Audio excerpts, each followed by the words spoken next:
नमस्कार, मैं हूं विश्व बंधु शर्मा अनिकेत और आज हम यहां पहुंचे हैं जशपुर ज़िले के पर्यटन स्थल दमेरा में, जहां पाषाण कालीन युगीन औजार यहां पर मिल रहे हैं और इसे खोज निकाला है कुछ महत्वपूर्ण शोध छात्रों ने, जो अलग अलग क्षेत्रों से आए हैं। हमारे बीच बालेश्वर प्रसाद जी, अंशुमाला जी और अक्षय जी, जिनके द्वारा लगातार जशपुर ज़िले के विभिन्न स्थलों पर अध्ययन करते हुए महत्वपूर्ण चीज़ें निकाली जा रही है। और उसी क्रम में यहाँ पे महत्वपूर्ण औजार मिले हैं जिसका उपयोग पाषाण कालीन मानव किया करते थे अपनी दैनिक ज़रूरतों की आवश्यकताओं को पूरा करने के लिए। आइए हम देखते हैं उनसे किस प्रकार वो संग्रहण कर रहे हैं और उनकी क्या विशेषता है। देखते रहिए हमारी साथ वीडियो। अलग अलग टूल्स के अलग अलग नाम भी रहते हैं। ब्लेड हो गया, ब्यूरिन हो गया। अक्षय जी, आप बताओ यहाँ पे किस प्रकार के टूल्स मिल रहे हैं यहाँ पर मध्य पाषाण युग के एक प्रकार के जिसे ब्लेड बोलते हैं वैसे टूल्स मिल रहे हैं जो काटने के काम करते थे एक तरीके से, तो उस टाइप के। और ब्यूरिन है और कुछ है। हाँ, ये लीजिए, ये भी है। इसको पकड़ के ऐसे चिजलिंग का काम होता था, जो दैनिक आवश्यकताओं की पूर्ति वो करते थे। जी। जब जो आज हम हम करते थे, जब उनको लगा कि हम छोटे उपकरणों से ही हमारा काम कर सकते हैं, तो उन्होंने बड़े पैलिथिक टूल्स को छोड़ के छोटे टूल्स का इस्तेमाल करना शुरू किया। और जब शिकार करते थे, चमड़ा निकालने के लिए, उनका मांस काटने के लिए इनका यूज़ होता था। अंशु जी, दमेरा में आपने क्या क्या पाया और क्या क्या देख रहे हैं यहाँ पे आप? दमेरा में हमें स्पेशली माइक्रोलिथ्स मिल रहे हैं जो कि लगभग 40,000 ईयर्स ओल्ड है। कितना? 40,000 ईयर्स, 40,000 BC। ये भी नवपाषाण काल के। यहाँ पे कुछ पॉइंट्स है, इनके बारे में बताएं आप कुछ। ये टूल्स जो है ये छोटे आकार में होने के कारण इसको माइक्रोलिथ्स कहा जाता है। उस समय मध्य पाषाण काल में, जब इससे पहले पैलोलिथिक एज था, पैलोलिथिक एज में बड़े बड़े औजार बनते थे। उसके बाद छोटे औजार लोगों ने इस्तेमाल करना शुरू किया।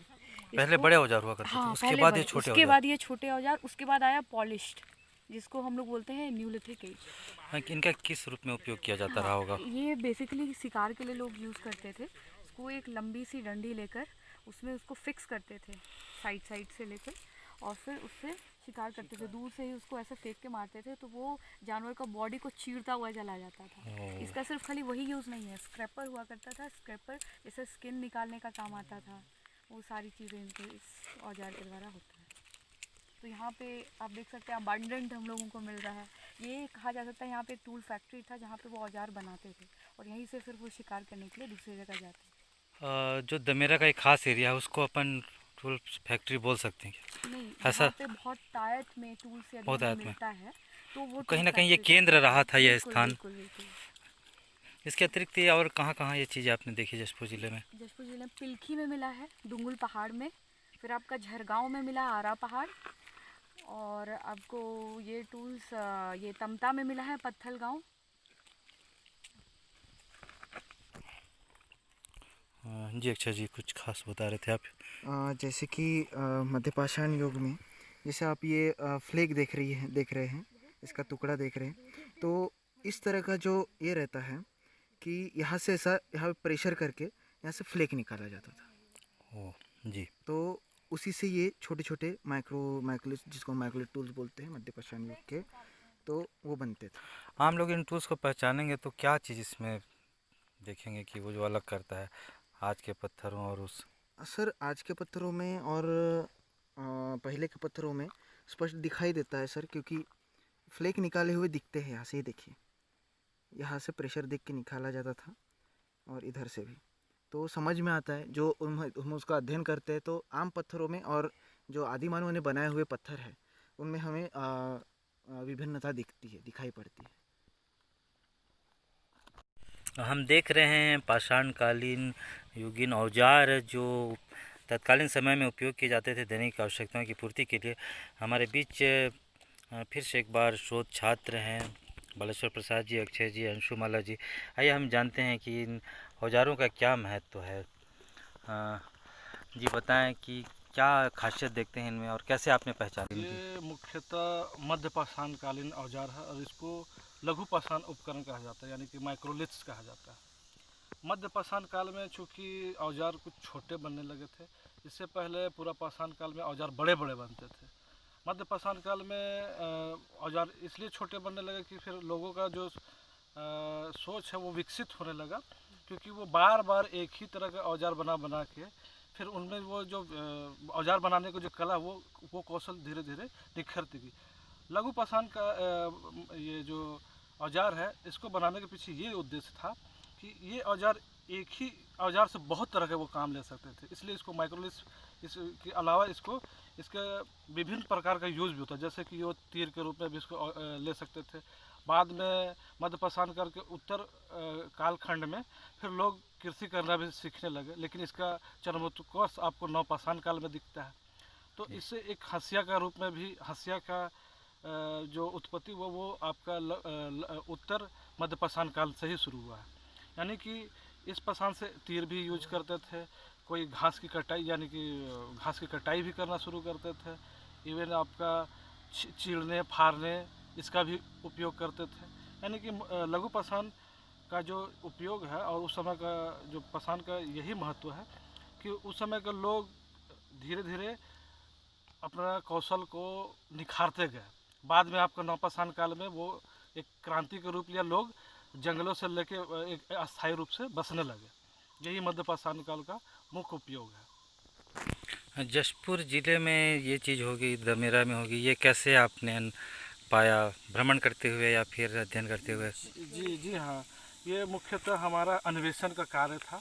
और अन्वेषण करते करते अगर हमें ये एक जगह में मिलता है तो हम ये बोलते हैं कि ये एक टूल इंडस्ट्री रहा होगा। एक्चुअली में ये टूल्स जो देख रहे हैं, इसमें से देखिए आप, ये टूल्स मुख्य तौर पे ये लूनेट, इसको अर्धचंद्राकार लूनेट कहते हैं। और इसमें से ये आपका पॉइंट के रूप में उपयोग में आता है, ये भी पॉइंट के रूप में उपयोग में आता है। और आपका ये इससे छोटा है, ये भी पॉइंट ही है। उसमें से एक आपका ये ब्लेड के तौर पे ये उपयोग में आता है। यानी कि इन सभी औजार का अलग अलग प्रयोग है। जैसे कि ये पॉइंट के तौर पे ये तीर में लगेगा, ठीक है। ये लूनेट है, तीर के साइड में लगेगा ताकि ये फाड़ेगा तो ये ज़्यादा उसको फाड़ेगा, चीरेगा, इसके तौर पे ये उपयोग में आएगा। और ये है जैसे कि आपको कोई चीज़ है चमड़ा वगैरह काटने के लिए, उसके रूप में ये उपयोग में आएगा। इसका सबका अलग विभिन्न उपयोग। एक टूल्स के देखने से ही ऐसा प्रतीत हो रहा है कि वो किन चीज़ों के लिए काम आता होगा। एक बार फिर हम अक्षय जी जानना चाहेंगे कि यहाँ पे जो इनकी बहुलता को हम देख रहे हैं, तो ऐसा लगता है कि ये केंद्र रहा होगा आसपास, क्योंकि हर जगह पे ये चीज़ें नहीं मिल रही हैं, कुछ खास जगहों पे ही मिल रही हैं। जी, जशपुर में जितना भी हमने अन्वेषण किया है तो हमें ज़्यादातर दमेरा में मिला है, और एक पिलखी डुंगुल पहाड़ बोलते हैं, वहाँ पर हमें ज़्यादातर फैक्ट्री साइट्स मिली है इस बात की। और इससे जशपुर का इतिहास कितना पुराना जाता है ये हमें और अच्छी तरीके से पता चलता है कि यहाँ पर भी आदि मानवों के अवशेष थे, आदि मानव यहाँ पर रहे होंगे। अच्छा, ऐसा जैसे कि कुछ क्षेत्रों में अवशेष हमें मिल रहे हैं, कुछ क्षेत्रों में नहीं मिल रहे हैं, ऐसा भी हो सकता है क्या कि उनका एक विशेष वर्ग होगा जो ऐसे औजार बनाया करता होगा, और कुछ वर्ग है जो नहीं बनाया करता होगा, उनके पास दूसरी चीज़ें होती होंगी? देखिए, ऐसा है, जब हम आदि मानव का बात करते हैं तो सबसे पहले मुख्यतः हमें क्या चाहिए? पानी, पानी का एबिलिटी होना चाहिए, भोजन का एबिलिटी होना चाहिए, रहने के लिए केव चाहिए, शेल्टर चाहिए उनको। तो जहाँ जहाँ पे पानी है, जहाँ जहाँ पे शिकार करने के लिए जानवर है, जहाँ पे रहने के लिए शेल्टर है, वो लोग वहीं पे अपना बसेरा करते थे। तो वही जगह आपको टूल्स मिलेंगे।